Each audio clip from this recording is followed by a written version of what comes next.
Hello, my name is Stuart Neville, and I'm a crime novelist based in County Armagh, Northern Ireland. And I'm going to talk this evening about the process of creating a novel from start to finish, as in getting from the initial idea to publication and the book on the shelf, and all the steps along the way. Um, but I'll preface that by saying that every writer's process is completely different. You could talk to 100 different novelists about how they write a book, about the process and their experiences of getting a book published, and every single one will be different. So this isn't about giving advice. Rather, it's just what my experience of it is personally, and it always begins with an idea. And ideas are kind of slippery things. There's a kind of a running gag amongst novelists that the question you always get asked, and you hate to be asked, is where do you get your ideas from? Um, and it is a difficult thing to describe because they can come from anywhere and everywhere. Um, Sometimes you'll see a headline on the news or in a newspaper, and it'll strike a chord with you, and you want to explore that subject matter further. For example, my third novel called Stolen Souls, the idea of sort of modern slavery came into that, and the fact that there actually will be slaves in Northern Ireland as we speak, and so that started as a headline, became a story. Other times it's a bit more vague than that. Sometimes you just have a theme you want to explore. The novel I'm writing at the minute, for example, is about male rage and emotional repression. Um, Other times it springs from an image. For example, my first published novel, The 12 or The Ghost of Belfast, as it was published as in the United States, that began as an image, a still picture, like a photograph in my head of a man drinking in a bar, surrounded by all the people that he'd killed. And I woke up with that image in my head one morning. It sounds a bit corny, but that's how it happened. And I immediately started exploring this, sort of unpicking what this was. And that became a short story. Then that short story became a novel. So ideas can come from really anywhere at any time. Uh, and most writers will tell you that ideas generally aren't the problem. Ideas are usually coming down with ideas. To be honest, there's never a shortage of them.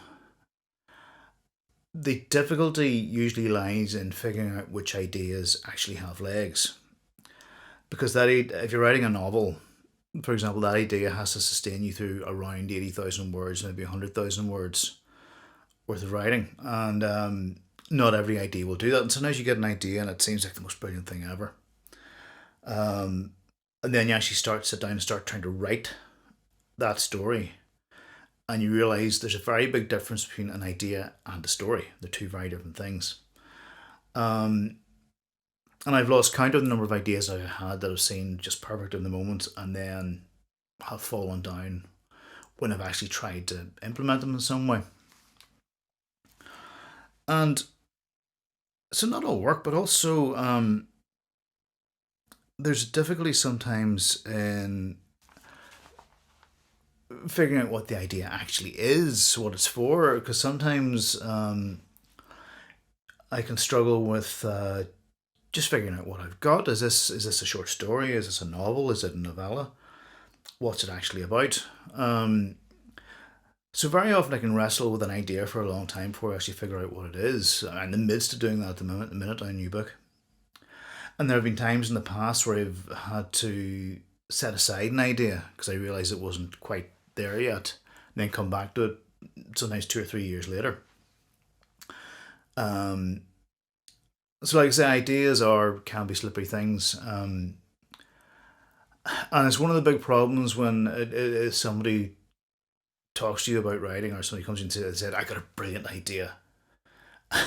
The worst thing, never, ever, ever, ever say to a writer, I got this brilliant idea, you write it and we'll split the money. Doesn't work like that. Never works like that.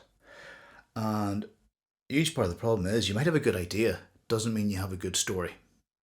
Because they're two different things again, as I said. Um, but anyway, once I've established that this idea is something that could work, if I've maybe written out, if I figure out what it is, whether it's a short story or it's a novel, whatever it is, if I've figured out that it's a novel, usually what I'll do is I'll write a few thousand words. Won't show them to anybody. We'll just start to get a feel for the thing, and just to get a handle on what it is. And usually around that time, I'll start a conversation with my literary agent, possibly my editor as well. Now, I should explain what those two things are, because particularly with literary agents, there's maybe a bit of confusion as to what those people actually do. My main literary agent is a man called Nat Sobel, who's based in New York. He's been in the business a long, long time, and his job is to sort of guide my career, in terms of both the writing, but also he's the person who goes to publishers, either with an idea that I've had, or an outline, or a finished book, and tries to sell it to them on my behalf, which he earns a commission. And he really earns it, I can tell you that. But different agents work in different ways. Some agents are more hands-on than others. My agent, Nat, is very much a hands-on agent, in that he will work with me on the book itself, on sort of thrashing out what the idea is and seeing if it works or not. So he and I will usually have a discussion, along with a couple of other sub-agents that I have, about whether we think this story is worth investing a year of my life in. Because for me, generally, that's how long it takes to write a novel, is around a year. Again, that's different for other writers. Some writers can write a novel in 3 months. Other writers take 10 years. For me, personally, it's a year. So as we figure out, is this idea worth spending a year on? Are we going to have something we can sell at the end of it? We're going to have something Amy's going to want to read at the end of it. And so that in itself is a fairly big test. And I've had several ideas over the years that have fallen down at that particular hurdle. When I talked about it with my agent, we realised that I might like the idea. That doesn't mean it's any good in itself. And then that's what we need to figure out. So assuming it gets past that, the next person we talk to is my editor. Now, I have two main editors usually. I have an editor in the UK and an editor in the United States. Now, again, some authors will have a sort of primary editor who is their sort of first port of call. For me, it's a joint thing, because I have an editor I work very well with in the States and another in the UK. So normally I'll go to those two editors with the idea, maybe with some of what I've written so far, and we'll talk about it, and usually be a few conversations to how this story's going to take shape, how I see it developing, and so on. And it's not a matter of seeking permission to write it. It's a matter of me getting feedback from them to see, again, is this worth spending a year and all that graft on to see if I can get a book at the end of it. So again, assuming it gets past that hurdle, there's the biggest hurdle. In fact, it's not a hurdle, it's a mountain. Actually writing the damn thing. Now, when it comes to actually sitting down and writing a novel, again, every author works differently. Some authors I know work very meticulously in outlining their story. They'll sit with index cards and maybe stick them on a corkboard, or they might have notes on the computer. They'll have sort of the thing very meticulously mapped out before they actually start writing, including like character arcs and every little plot point and so on. I'm not one of those writers. I don't do that.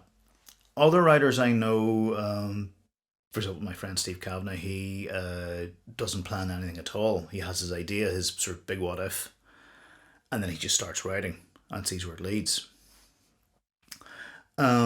I'm somewhere between the two, leaning more towards the non-planning end of things. Before I start writing in earnest, I need to have two things. I need to have the beginning. I need to know how the story starts, what the setup is, and I have to know how it ends.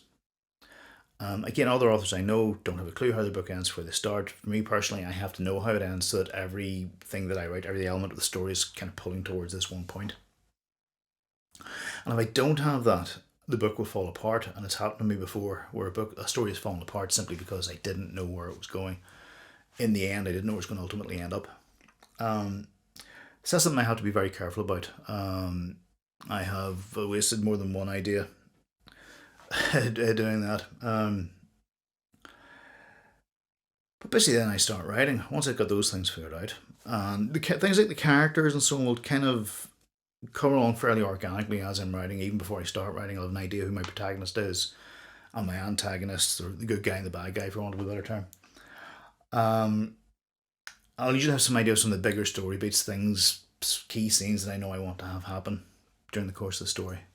But basically, I'll start writing at that point. And it's very much.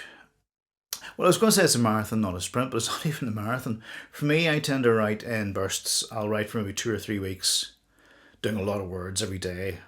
Maybe 2 or 3 weeks doing very, very little. So I'll tend to come in sort of sprints like that, sort of over and over, 3 weeks on, 3 weeks off, that kind of thing. I'm not very good at maintaining sort of steady stream of words day in, day out over a period of months. For me, it'll be bursts of activity on the story. But what almost always happens, and this is true for a lot of writers I've spoken to, for me, it's a 30,000 word slump. My books tend to be in around 80,000 words long. And when you first start writing the book, and you're sort of flushed with that idea, you've got this sort of love and enthusiasm for it, and you're excited to see how things turn out. That will fuel you. For me, usually about 30,000 words. Other writers tend to be something similar. But inevitably, you'll hit a wall about a third of the way into the book where all of a sudden everything grinds to a halt. Things have been flowing beautifully up to this stage, and all of a sudden, just the screecher breaks. And you don't know what to do next. You don't know how to bridge the gap from where you are in the story to the ending that you have in sight. And that's always a difficult thing. It's very easy to, at that point, just throw your hands up and give up. And really, that's where the work is. That's where the graft is. Through that next 30,000 words, 40, 50, 60,000 words to get to the finish line. And it can be difficult. And now for me, I don't have a method as such as a writer. I don't have a particular practices that I do. But one thing I always have is a notebook. Always a moleskin notebook. It might be this size or it might be an A5 size. And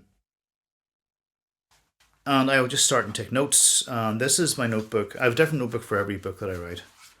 This was a notebook for a novel called So Say the Fallen. And the whole book is just notes. Sometimes what I do is I write a chapter. For example, here I've just written out a chapter ahead of myself in sort of as a sort of summary of the chapter that's coming up. There's a few like that. Other times there'll be kind of bullet points of what the story's doing. But very often what I start with is simply lists of questions. Like this, where I simply just ask myself questions. Why am I doing this? Why are the characters doing this? What are they doing? Why are they here? What do I want to achieve? So you'll see in these notes there's lots of question marks. And that's how I kind of feel my way through that natural slump in the story. By asking questions and making notes. And at that point, hopefully I'll begin to start to inch forward a little bit more. Every day I get a bit further forward, answer a couple more questions. Till eventually I start to get some momentum and the story starts moving again. And then that'll sort of see me through maybe a few months of work. And eventually I'll reach a point where I realise I'm on the home stretch and things will usually slow down at that point. I'll kind of pause for breath. And then at the end of the process, at the end of the story, it's usually a sort of sprint to the end of the book. So you kind of start with a sprint, end with a sprint, and then this kind of slog in the middle. That's where the real hard work is in writing the book. But always a notebook, always have that to hand. And then you've got a finished novel, or what you think might be a finished novel, because usually it's not. What it usually is a hodgepodge of ideas and rough sentences and messy stuff. And there's no expression, which is writing is rewriting. Once I've finished a novel, a first draft of a novel, ideally what I would do is I'd let it sit for a month and not look at it, and then go back to the start and basically write it again. I very rarely have time to actually do that though, because I'm usually up against a deadline. So basically, I go back to page one, start reading, making notes, go through the entire manuscript, and tidy it up, basically trying to sort of trim off the bits I don't need, fill in detail or don't have detail, fix all the mistakes, because inevitably mistakes, and those things, there'll be little paths you started to explore earlier on in the novel that you didn't quite follow up on as the story went on, so you either remove those or explore them. There might be a character you thought was going to be more important, so you give them more to do at the start of the story, then all of a sudden they're missing at the end of the story. So you have to compensate for that. Or maybe a character who towards the end of the story becomes more important, so you have to go back and give them more to do at the start of the story. So all sorts of just details and how things interleave and so on. And a lot of just fixing mistakes, looking at the pace of the book. Is it too slow here? Is it too fast there? That kind of thing. That would usually can take a couple of months, depending how extensive a rewrite it needs. I have written novels where the rewrite took longer than the first draft. For example, my first book, The 12 or The Ghost of Belfast, I wrote that first draft in about 10 weeks, but I revised it over and over again for maybe 9 months after that. My next novel coming out next year, called House of Ashes, again was written first draft maybe. Actually, the first draft was quite a long time, and that book was a long process to write, but had very heavy rewrites because I ditched entire sort of third of the book and rewrote it and so on. So rewriting again is where a lot of the work is. It's just going back and figuring out what you've got and trying to knock it into shape. And I'll rewrite it maybe 2-3 times, 4 times maybe, usually over a course of some months. And then when I feel like I can let my literary agent see it, I'll send it to Nat in New York. And that's usually a terrifying couple of days waiting for Nat to come back to hear what he thinks of the book, because my agent doesn't sugarcoat anything. If he thinks something doesn't work, he'll just flat out tell me. And so he'll come back with his notes, and also his wife is also his sort of literary partner, as a literary agent, and she'll give me notes as well. So that's a whole other round of edits with Nats. That's maybe another 1, 2, 3 drafts I could maybe do with my agent. And then eventually it will go to my editor. And wait another maybe couple of weeks for the editor to read it. And then more notes come back. And then more rewrites. And back and forth. So by the time a book actually gets to the point where it can be considered finished in any realistic sense, I could maybe do 9 drafts. 10 drafts possibly of a book. And we're still not done. Once we're kind of finally happy with where the book is, it'll go between the UK editors and the American editors and so on. Once everybody's more or less happy, the next step is copy editing. Now, copy editing is probably what most people have in their minds as editing. Copy editing is where a reader will go through the book and they'll check for grammatical errors and bad punctuation, bad spelling, that kind of thing, and you'll feel kind of stupid. You'll feel like you're in primary school English at this point because you're spelling, you get like there, and there wrong, stupid things like that. But also, a good copy editor can really save your backside sometimes because they'll catch really silly mistakes that you've made. I think of a couple of examples specifically. I have a book set in Dublin in 1963 called Ratlines, and I mentioned Connolly train station in that book, and the copy editor kindly informed me that it wasn't called Connolly Station in 1963. It was Albion Street Station because it was renamed Connolly Station in 1966. So things like that can really catch you out.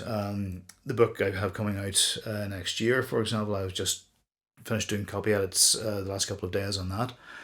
For example, when I wrote the first draft of that story, it was set in the late 60s, and there's a scene where a character drives down the M1 motorway. Then I rewrote the book over a couple of drafts, and the time setting changed to about 1959, 1960. But of course, I left the scene with the M1 motorway in there, forgetting that the M1 didn't open until I think 1963, 61, 63, something like that. And the copy editor caught that, thankfully. They also catch things at the time. It would be light at this time of day, at this part of the world, that kind of thing. So it takes a very keen eye, very particular kind of brain to be a copy editor. I have great admiration for copy editors, even though they make you feel like an absolute idiot with the things you get wrong. So that's another step of the process. And at this stage, you're pretty much getting towards what the final book will be. The next step is what's called setting. The publisher takes your book and they actually set it out, the print, what it's going to look like on the page with your sort of chapter headings and all that stuff.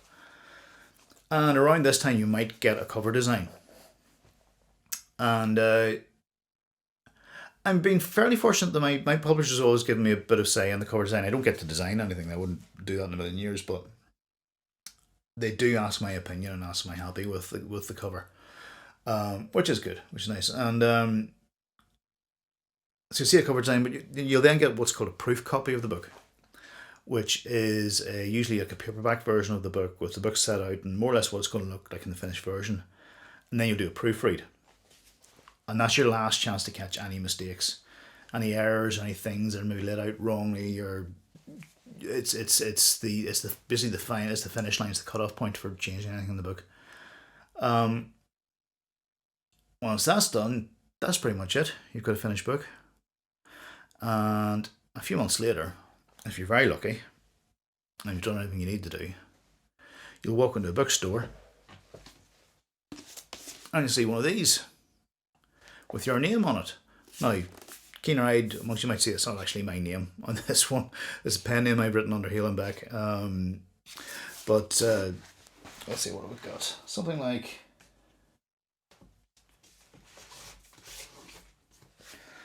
that with your name on it. And I've been in writing books for 10 years now. Published a novel for 11 years now, actually, I should say. 12 years now. Blimey, 12 years. And it can be a rough business at times. It's the publishing industry can be full of disappointments, can be full of letdowns, occasional highs, a lot of defeats, occasional victories. But still, when you open a box full of copies of your book in print, it is a thrill. When you walk into a bookstore and see your books on the shelves, and I hope to be able to do that again sometime before too long. Or if somebody brings a copy of your book to you and asks you to sign it for them, that reminds you why you're doing it. It's in the first place why you're putting yourself through all this sort of heartache to get there and all this work. And from A to B, from that idea to actually having this in your hand, for me, you're talking about 2 years, maybe more. Some books have taken much longer than that for me. But generally speaking, 2 years. And it's a long process, and you really have to believe in the idea that you have to make it that far. Because believe me, there's plenty of people who have started and have never finished. If you've ever sat down to write a novel and just finished it, that in itself is a huge achievement, because most people who start never finish. They don't have the, whether it's the drive or the madness, I don't know what, to actually get through it.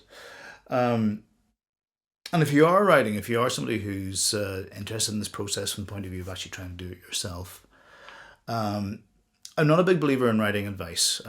Because every writer's different, and what's true for me won't be true for you. Um, but the other one bits of advice I would give is always rewrite, always revise what you've written. Try and finish what you've written. Don't dwell on one project beyond its natural life. I see an awful lot of aspiring writers who've written one novel and then start flogging that novel to death between rewriting it and trying to submit it to agents and editors and so on, and just keep churning and churning on this one book. If you've written one novel, your very next step is write a second novel. That's the first thing you need to do before you consider anything else, is writing another novel. Because it will be better than the previous one, and the one after that will be better than those two. And my first published novel, The 12 Goes to Belfast, was actually the third novel I wrote. Those first two will never see the light of day because they weren't very good. So yeah, always move on to the next project. Always have an eye on what you're doing next. And in terms of practical advice, there are a couple of books out there that I would recommend if you're looking for some insights into what it takes to write a book. One of the best, one of the most loved, is On Writing by Stephen King, which I can really recommend. It's part autobiography, but also a very detailed examination of the process of writing and how he goes about doing things. And I found it personally very helpful when I was starting out. Another is a book called Story by Robert Mckay. Now, Robert Mckay is actually a screenwriter, and the book is kind of focused on screenwriting, but the basic principles of storytelling are all there. And I think any writer can get a lot out of that particular book. So yeah, those are two recommendations. And if you are writing, good luck. Stick with it. Nothing beats a try, as we say. And if you stuck with me this far, thank you for listening, and support your local library. You'll miss it when it's gone. Good night.